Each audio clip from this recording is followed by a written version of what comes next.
Welcome back to Well, That's Interesting, the Do We Really Have to? Yes, We Do edition. Oh my God. I mean, I think this is the first thing I think every morning when I wake up. Do we have to do this I'm just like, again? Do we have to do the whole getting out of bed and everything that follows thing again? And I just stay here and watch Netflix forever. Yeah. And then occasionally leave to like get cocktails. Today is episode 067. We need to talk about brain tapeworms. Oh, man. See, I told you. Okay, here's the thing. The only thing I know about tapeworms, not brain tapeworms, but the OG tapeworms, is that people get them to lose weight. No. That's what I've heard. But here's the thing.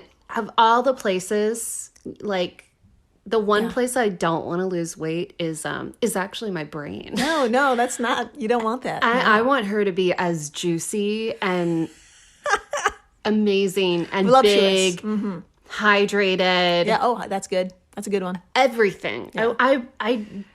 I don't want to lose weight there. No. It just don't. Yeah, we're going to talk about tapeworms in human guts for like a second, and when you hear what goes on, there's no way you're going to want that. Okay. Yeah. Well, I'm excited now. Yes. It sounds really gross. I'm pumped. I'm Jill Chacha, and I'm with tapeworm-free Marissa Riley. That's me. It's true. I am tapeworm-free, as far as I know. That's true. Oh, yeah, my God. There's going to be a story. Do I have one? Yeah. Jill, oh my God, I have a tapeworm. This sucks. Yeah, we're going to talk about that too, how you can have them and not know it. So that's... Well, that makes me feel awesome. That makes me feel great. Well, we're getting... Thanks, Jill. We're getting ahead of ourselves. First, if this is your first time listening, welcome to the flock. Welcome. Dr. Riley here comes in cold and learns everything in real time, just like you. It's true. I had no idea what we were going to talk about. I was having a wonderful night, just a wonderful, relaxed night, and now I have a tapeworm. So that's how this podcast works. That's right. You took the words right out of my mouth. Yep. Oh, God. I guess we should begin. We definitely should. All right. Yeah, we have two stories today that have one thing in common, and that commonality is shocking for a number of reasons. Okay. Sure, these are tapeworms in human brains, and that's a doozy. Yeah. But there's even more to it. Great. There's so much to this details. episode. I love it. My God. So, to begin, we need to travel back in time just a smidge to 2018. Oh, my God. That was like decades ago. You're right. Yeah, scratch that out. 75 years ago to 2018. It's 4 a.m. and every moment up until now has been uneventful and a typical sleepy evening for our 38-year-old soon-to-be patient. Aww. It was around this time when that patient's wife frantically called 911. Oh, no. Telling the operator her husband had suddenly fallen out of bed and onto the floor, where she described him as shaking, but then came to only to be, quote, speaking gibberish. Well, that's absolutely horrifying. Yeah. I mean, I'm not going to lie. As someone who's seen a lot of movies about demons, this feels very demonic. And no, actually, this is the one time it's not an alien. Yeah, it's not aliens this time. Pretty sure, I'm 99% sure it's a possession. But if it's not a possession, it sounds like a seizure and or a stroke. Thank you, doctor. That's my diagnosis. That's your top three. I like it. Yep. I like it. So, confused and disoriented, the patient couldn't understand that the paramedics, who arrived shortly after the call, were there to help. Oh, that's so scary. Yeah, he was reportedly aggressive and resisted being put in the ambulance. And to make a chaotic scene even more so, when they arrived at the emergency room at the Massachusetts General Hospital in Boston, the man suffered a tonic-clonic seizure, lasting a full 2 minutes. And this is the kind of seizure people think of when you hear the word seizure. It's a loss of consciousness and violent muscle contractions occur. Yikes. Yeah. 2 minutes is a long time. That is an eternity. As a stand-up comic, I'm fully aware what 2 minutes feels like. Yeah. And it's hours. Yes. It's hours. Decades. 75 years. When you're bombing, it's like, it is 75 years of just sweating. But I mean, this person had a seizure, so this is very different. But that's a long time. To have a seizure. Yeah. Fucking time. So, now doctors weren't sure yet what the fuck was going on with this guy, but they knew they had to get these seizures under control. Yes. Upon which they gave him lorazepam intravenously. Okay. Now, with this subsided, doctors were able to dig in and figure some things out. But honestly, they didn't have much to go on. The patient hadn't been ill. He had no history of seizures or any cardiovascular, respiratory, gastrointestinal, or neurologic disorders. Oh my God, it must be nice to have no disorders. No problems. Until right now. This problem kind of like... Makes up for it? Makes up for it, yeah. So he took no medications, had no known adverse reactions to medications. Okay. He lived with his wife, daughter, and son, who told doctors he didn't even drink or smoke or do any drugs. Oh my God. Good for him. I don't even know what to say to that. Yes, I'm speechless. Yeah. So there wasn't even a family history of seizure disorder or other neurologic diseases. Nothing, zilch, zero to work on. But for some reason, this guy had a heart rate of 120 beats per minute and was taking 22 breaths per minute. And although his eyes were open, he wasn't responding to questions or commands. God, that's scary. Fucking terrifying. And get this, quote, the score on the Glasgow Coma Scale was 6 on a scale of 3 to 15, with lower scores indicating greater alteration of consciousness, end quote. So apparently there's a coma scale that exists, and 6 is pretty goddamn low, so that's not good. Okay. Also, I just want to point out that the coma scale is weird. Yeah. 3 to 15? Yeah. I'm sure there's a great reason for it. That doctors understand that as like a person who's not a real doctor, a fake doctor. I'm like, we should have done 1 to 10. But that's just me. Yeah. You know. I gave it a thought while I was writing. I was like, yeah, why is it 3 to 15? And I'm like, maybe 1 and 0 is like, you're dead. Oh. It's like no consciousness. Yeah. Way to, I think, bring the room down. No, I'm kidding.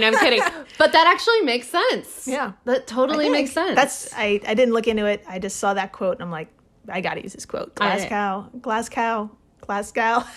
Sorry. Glasgow. I'll move on. Glasgow? So, Glasgow. Anyways, thank you for enlightening me.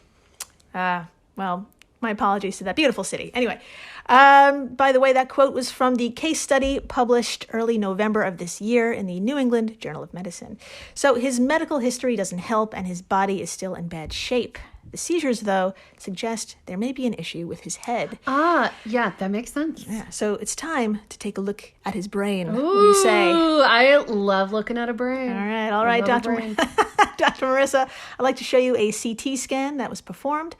With your best doctoral knowledge, what do you see? And is there anything that doesn't look right? Oh my God, I'm so excited. All photos that we look at today will be on our social media stuffs. So please come on by and you can diagnose as well. That's always fun. Yeah. All right, pulling it up right now. And the arrows are at the top. Okay. Yeah. So I see a brain. Mm-hmm. From the top. Yeah, so this is, the arrows are here. This would be the frontal lobe at the top of the photo. I see, and there's an arrow pointing to something odd. Okay, so imagine we're looking straight down at someone's head, and I would say in where the frontal lobe is a little spot, which stresses me out. And there are 3 pictures of this, all in the same view. And there's this little spot, and you can see it in every picture. There's a little arrow pointing to it, which is really helpful for me. Me, a fake doctor. And yeah, I have a feeling I know what that is. Based on the title of this podcast. Oh, it gets so good, though. Oh, my God. Yeah, it gets so good. Yeah, it's pretty obvious. There's one very round, very solid mass whose precise shape and density were all doctors needed to see to make a diagnosis. Oh, my God. And Dr. Marissa, would you like to do the honors of telling us what that is? Oh, of course. Yes. Give it to me. All right. Okay, from the Washington Post, quote, doctors diagnosed the man with neurocysticercosis. Nailed it. After they concluded that larval cysts from a tapeworm had migrated to his head 20 years ago and embedded into parts of his brain. End quote. I'm just gonna go throw up forever. I'm just gonna throw up forever. I am not that squeamish of a person. I watch French extremity body horrors. She does. They know how to fuck up a body. Yeah. And this is grossing me out. This is... Yes, I did it. You did it. I didn't do it. So a larval cyst in his head for 20 years. Yeah. A bug in his head. Yes. A bug egg in his... I'm processing this real time. I can feel it. I can feel it. It's hard. I know. And yeah, you probably have a lot of questions, but before we get into who this tapeworm is, how it got there, its life cycle, etc., first, let me begin by saying that the larval cyst that was found was long dead. I don't think I like that better. No, I don't think I like the idea of a dead body in my head for 20 years. Yeah, I know. How poetic was that sentence, though? You're a poet. Absolute poet. Yeah. Again, I knew this was not going to make you feel any better, but I'm going to continue. Quote, this gentleman was a little atypical, but not amazingly rare, in that his parasites were dead and calcified. Oh, no. And there was no living parasite in his brain for 1 or 2 decades. Edward T. Ryan, the director of global infectious diseases at Massachusetts General Hospital, who told the Washington Post. It calcified? Yeah. Oh!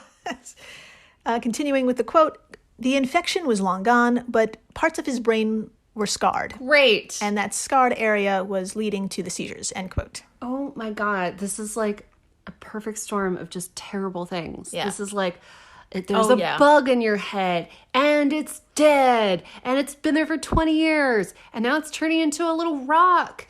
And you have a scar in your brain. Yeah, that's really bad. You have a brain scar. Yeah, it's not good.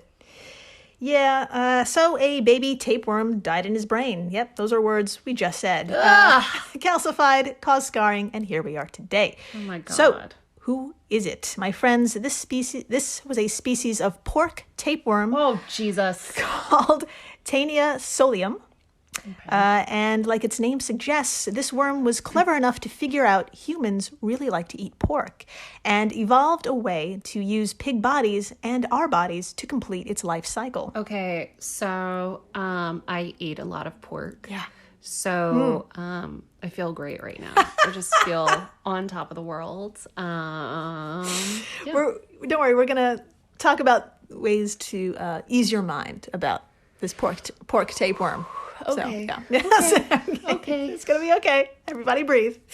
So now I'll have a really cute, colorful graphic on our social media stuffs to illustrate its life cycle. But Dr. Marissa, please do us the honors of telling us how larval cysts can end up in the human body, as described by the CDC. Okay. All right, quote, pigs become infected by ingesting vegetation contaminated with microscopic pieces of feces within which tapeworm eggs can be found. The eggs progress into a stage of larvae. Sorry, I'm choked up by how gross this is. It's a hell of a word, larva. The eggs progress into a stage of larva that embeds into their intestine wall or within their muscle tissues. This is called a cysticercus, and it can survive for several years in the animal. Humans become infected by ingesting raw or undercooked infected meat. End quote. Mm-hmm. I have 100% eaten not cooked enough pork. Yeah. Many times. In the last month. Like I'm stressed. And you're from Texas, so. And I've been doing it my whole life. Yeah. So cool. Awesome. So thank you, Dr. Marissa. No problem. I'll carry on from here. My friends, in the human intestine, the cysticercus develops into an adult tapeworm within 2 months and can survive for years, somewhere between 5 and 10, with fellow adult tapeworms just having sex and laying up to 50,000 eggs each time in your colon. Oh my God, that sounds exhausting. So, those eggs are pooped out, and my friends, if that infected person doesn't wash their hands after touching their butt, those microscopic eggs can end up, for example, in your food that they prepared. You eat them, and now you're a host, and you didn't even have to be anywhere near a pork product. Yeah. Washing your hands. It's a big deal. We have to do it, you guys. I just don't have time. I don't think anyone has time for a larval head cyst. No, put it on its own. If you weren't washing your hands before, don't even do it for COVID. Do it for the larval cyst, but also do it for COVID. No one wants that either. Yeah. Believe it or not, if this happens, if you happen to swallow these eggs, the best case scenario is those eggs maturing in your gut. Great. Because if that larval cyst wanders, it could end up anywhere, like in your brain, potentially causing havoc, a condition Dr. Marissa brought up before called neurocysticercosis. Yes. And hold on to your butts. Okay. Because here's the big reveal. Yeah, I know. If you haven't had a listen to episode 064, how human brains were once used as medicine, give it a go. It's just a few before, right? I'm really stressed that we're referencing that one.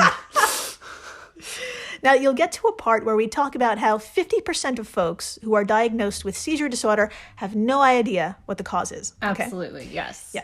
But get this, that other 50%, well, they do know the cause. And according to the CDC, neurocysticercosis, these immature pork tapeworms, they're a leading cause of adult-onset epilepsy worldwide. Oh my God. Yeah.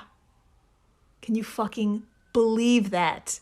Half of the people who have epilepsy got it from a percentage of those, that 50%. One of the leading causes is this.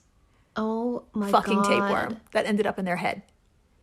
I have to go to the doctor tomorrow. I'm just like, we all have to go to the doctor tomorrow. Yes. Let's all do this together. Let's all get on ZocDoc.com.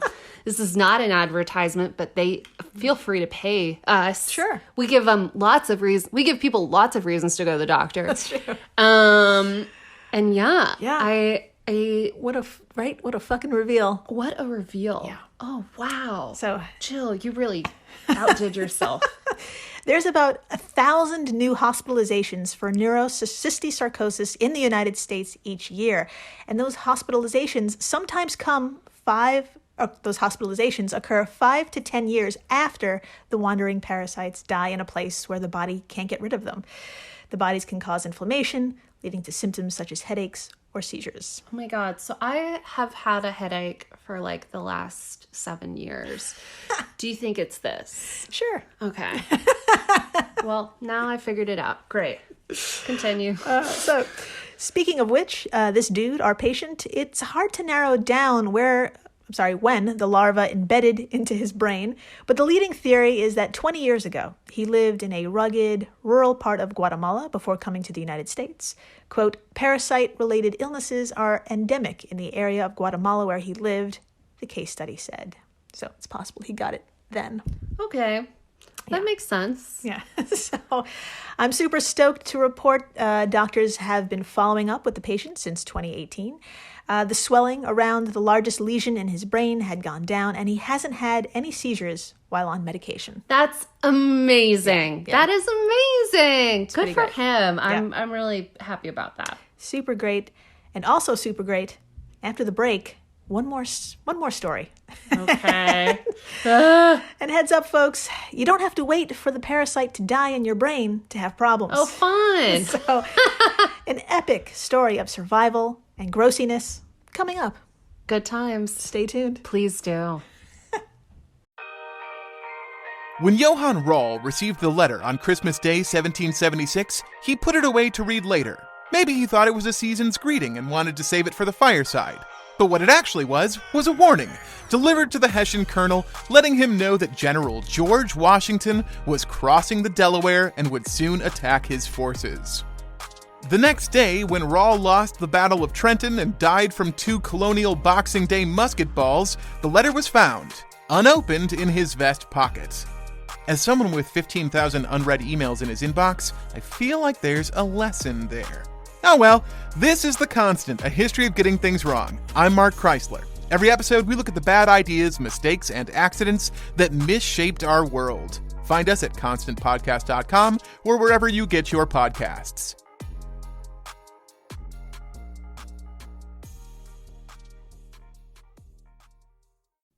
Hello everyone, Stakuyi here. And I'm Gabby. And we are the hosts of History of Everything, a podcast which you can probably guess by the name is, well, it's about everything. Do you want to know why people thought potatoes were evil and would give you syphilis? Are you curious about all the stories of the terrible and stupid ways that people have kicked the bucket over the years? Do you want to hear tales about all of the different badasses of history and the lives that they had brought to life? Well, if so, then look no further. History of Everything is just the right podcast for you. It's available on Spotify, Pandora, and anywhere else that you get your podcast from. Join us for some fun and just see how weird and wacky history can be. Hey everyone, Jill Chacha here from Well, That's Interesting, and I am absolutely thrilled to tell you about Spotify for podcasters. I use it, I love it, and it all started by downloading the free Spotify for Podcasters app, which has all the tools you need in one place to record and edit your masterpiece of a podcast. Spotify for Podcasters also distributes your show to all major platforms. So when you hit publish, your episodes will stream not only on Spotify, but I'm talking about the Apples, the Googles, Stitcher, Good Pods, the other ones. You get the idea. And you can monetize your podcast with no minimum listenership required. You could also set up monthly subscriptions and record ads just like this one. So what are you waiting for? Download Spotify for Podcasters today and start changing the world. Oh, and please, stay interesting. Wait a minute. Have you heard the strange and unusual stories of the Forgotten News podcast?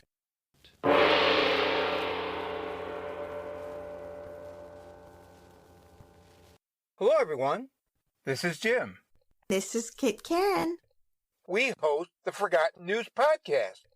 On our show, we tell true stories from history, but not the stories you learned in school.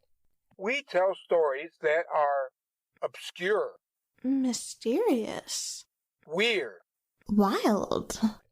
For example, the teenage girl who committed the last stagecoach robbery in the United States in 1899. The really dumb gang of crooks who unintentionally kidnapped the lieutenant governor of Idaho in 1929. The group of old ladies in 1893 who would secretly go out at midnight to catch stray cats and then, speed up their journey to heaven. The farmer who vanished into thin air in front of witnesses as he simply walked across his empty dirt yard in 1889. So, on any given episode, our stories might be serious, silly, or sad. But they will always be true. So, now you know pretty much everything about what to expect if you listen to the Forgotten News podcast. We think you'll like it. So, please, give us a try. We can hardly wait to have you be part of our audience. Thanks for listening. Bye. And we're back. We are so back. We're so back, and don't you know it, we're also back in 2018. Aww. What an innocent time, you know? Nothing happened except for this. But other than this, nothing happened. Yeah, what a year for tapeworms. You know? That was really their year. That was their time to shine. We're not in Boston this time.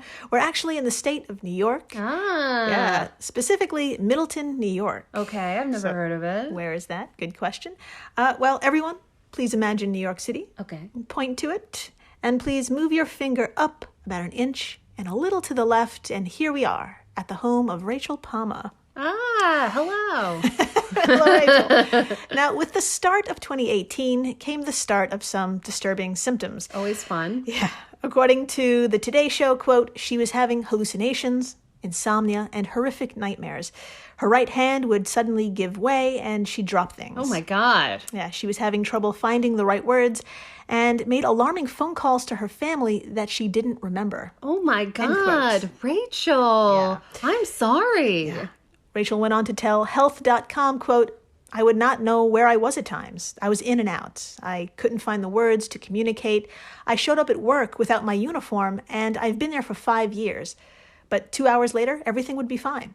End quote. I hate to say this, but I'm like 90% sure, once again, this is a possession. Possession. This sounds so possession-y. Yes. Yeah. This is You're right. so a demon. All right, we solved it. I guess this is the end of the podcast. End of the podcast. That's it. We're done. All right. Cool. You're welcome. Thank you, everyone. Thank you.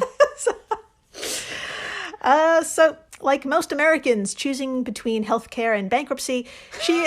That's so depressing. Yeah.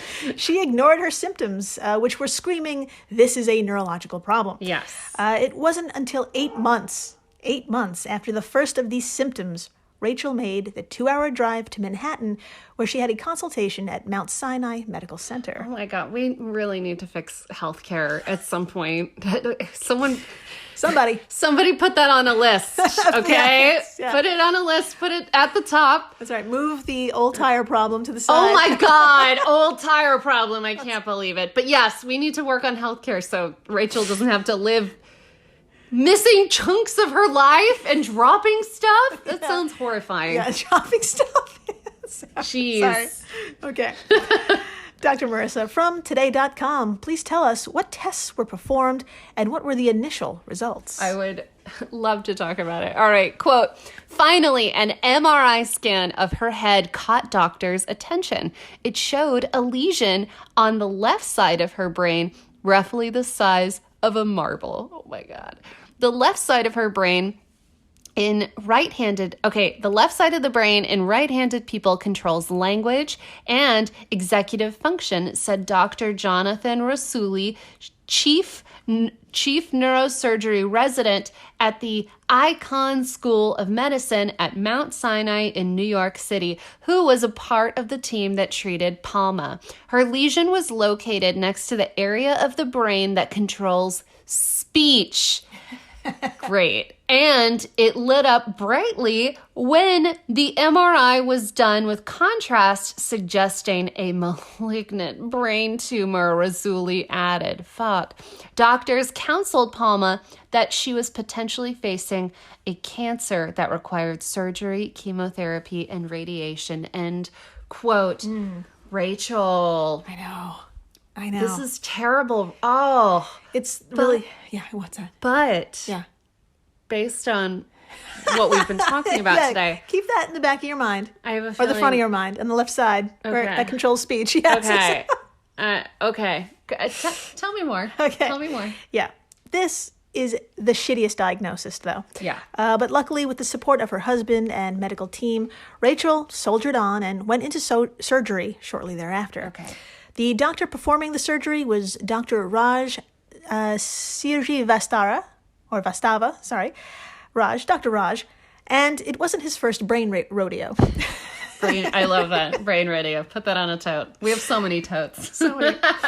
Upon opening her skull, he expected to find a typical brain tumor, what he describes as soft and spread out. Okay. Instead, they saw, quote, this very firm, very well encapsulated thing. It looked like a quail egg, Dr. Jonathan Rasuli recalled to today.com. I could read. Quote, they removed it in one piece and cut into it to see what was inside. End quote. Oh my God. Sorry, I haven't talked in a minute. Yeah. I've just been like... leaning back away from the screen. Just quietly dying. Dr. Marissa, would you like to see what they removed and what was inside? I mean, I really do. Okay. I am so grossed up, but I really need to see what's inside. All right, here we go. Of course, all photos will be on our social media stuff, so please come on by and see what they pulled out of Rachel's head. Oh my God. All right, Deep here breaths. Okay. Oh. Yep. There's a sack-looking thing there. Yep. It's okay. I don't really know what I'm looking at. I just know it's so gross. I see a sack and it's bloody. Yeah. And then next to it looks like hard white balls. Yeah. Attached together by like strings of brown mucus. Is that not the most disgusting thing it's pretty awful. that's ever come out of my mouth? And that's not all. And then there's this other white ball over here. I don't know what's going on there. Basically, it looks like sort of mucus encased little white balls. Yeah. That came out of a bigger white ball. Yeah. Gross. Yeah. Oh, this is gross. Yeah. Basically, my friends, this wasn't a quail egg, but a sac or a cyst that had a baby tapeworm in it. It's disgusting. Alive and well. Alive? Oh, no. No. It's okay. Oh, it's not. Oh, no, I broke her. You broke me. Is this the one? Episode 067, This is huh? it. Wow. This is it. 67 episodes. Oh my God, I'm going to throw up. That's so gross. Tell me more. Now, just to give you an idea of how shitty cancer is, the medical staff was fucking thrilled. Rachel's problems were caused by a parasite and not a tumor. Quote, she had a single parasite in her head that we were able to take out. We were very happy. It was one of those rare situations where you see a parasite and you're like, wow, this is great, end quote. Rasuli told Today.com. Yeah. Oh my God. You know that doctor tells the story and has a picture of that on his phone. Oh, absolutely. And at every dinner party, he talks about this. Yes. He talks about this. He's like, you want to see a picture? And everyone's like, no. And he's like, I'm showing it to you anyway. They're like, oh, I wish he would just show us pictures of his kids like a normal guy. And like a normal doctor. I bet he should put it on a shirt. He should definitely open up his button shirt, and then underneath is a t-shirt with this on it. Superman style. You want to know what I pulled out of a woman's head? Pop, pop, pop, pop, pop. That's his buttons. I pulled this out, and then he points to his chest with like finger guns. Yeah. I'm into it. Yeah. I'm into it. Think about it, doctor. Think about it for your future. Think about it, Razuli. Yeah. Think about it. For you. Dr. Riley. Okay. Yep. Anyway, so yes, my friends, this is an example of our terrible friend, neurocystosarcosis. And because Rachel hadn't traveled out of the country ever in her life, nor recalls eating any questionable food, doctors didn't think she was a candidate for it. That's why they jumped to the cancer diagnosis. Oh. Yeah. But at some point, she either ate undercooked pork or maybe it was transferred to her via unwashed hands. Unwashed hands, we don't know. But we do know is that she's doing just fine right now. That is wonderful news. And I can't believe I'm going to say this, but I would rather have a live baby tapeworm in my head than cancer. Yeah. Ugh. Yeah. As gross as it is. It's true. Yeah. It's a fucked up game of would you rather, yeah. That's a really fucked up game. But now you know the answer to that one if that ever comes up at a party. Tapeworm. There you go. Brain tapeworm. Oh. Now, Dr. Marissa, would you like to see a picture of a smiling Rachel? And would you please read the caption for us as well? I would love to. Okay, here she is. Oh, she looks great. She's so happy. Okay. All right. So there's a picture of a woman smiling. She looks totally normal, totally great, totally happy. And the quote under it says, I'm actually feeling quite good. It's almost like it never happened, other than people asking about it. Palma said, courtesy of Rachel Palma. Yeah. That is so amazing. Yeah. Rachel, you have a great sense of humor. I really appreciate it. I'm so glad we saved your life. Yeah. I had nothing to do with it. All of us collectively. We all saved your life. Yes. So a super happy ending there. And if you're curious on how to prevent the spread of neurocystosarcosis or COVID, please wash your hands well. You could also get yourself a food thermometer and be sure to, when you're cooking whole cuts of meat, excluding poultry, cook them to at least 145 degrees Fahrenheit or 63 degrees Celsius, and make sure your food thermometer is placed in the thickest part of the meat. For ground meat, That's ground meat. Excluding poultry, cook it to at least 160 degrees Fahrenheit or 71 degrees Celsius. And all of that came from the CDC. The fucking end. Amazing. Yeah, I'm just going to memorize all of that information right now, or I'll just never cook or eat again. Easy. I'll just never eat anything other than bread again. Yeah. Just bread for... We've got wine. We can make it. Bread and wine till the end of time. I'll just be French. There we go. The only way to not get this tapeworm is to be French. No tapeworms for moi. Sorry. Put it on a tote. Put it on a tote. Put it on a tote. So, and thank you for listening, rating, subscribing, telling your friends about this tapeworm that causes nearly 50% of other fucking seizure-related diagnoses. Jeez. Something like it. Jesus. Yeah. So. Oh, also, thanks for everyone who wished me happy birthday on Twitter and social media. Y'all are the best. You really made my day. I'm so honored that y'all thought of me and listened to the pod. And yeah, y'all are the best. Thank you. The flock is the absolute best. The flock is the best. And please, stay interesting. Oh, please do.